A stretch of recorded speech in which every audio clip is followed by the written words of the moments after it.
আপনারা দেখছেন 24 টিভি 2। দর্শক বন্ধুগণ, সরাসরি কংগ্রেস এবার ত্রিপুরা সহ গুজরাট, বিহার নিয়ে কার্যত পাখির চোখ।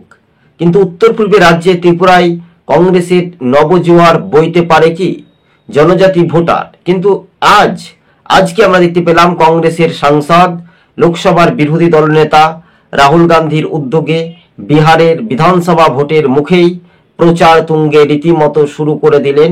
একেবারে লক্ষাধিক কংগ্রেস কর্মীদের যে জনঢল বা জনপ্লাবন, সেখানে বিহারের মাটিতে দাঁড়িয়ে অকাপ বিলের বিরুদ্ধে নীতিশের মুসলিম বিধায়ক থেকে তাদের বিধায়করা পদত্যাগ করে দল ছাড়া হিড়িকের কথা ঘোষণা করে দিয়েছিলেন।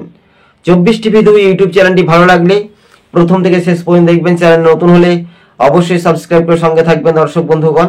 কিন্তু কার্যত ভালো করে মনোযোগ দিয়ে শুনে রাখবেন, বিহারে প্রত্যাবর্তন না পরিবর্তন, বিহারে পরিবর্তনের হাওয়া কিন্তু বইতে পারে।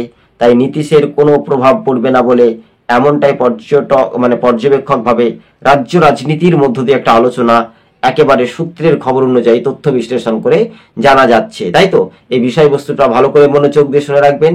122টি আসন পেতে হবে, 243টি আসনে ভোট অর্থাৎ বিহারে, কিন্তু নির্বাচন কমিশন 2025-এই ঘোষণা করতে পারে বলে এমনটাই খবরের ইঙ্গিত।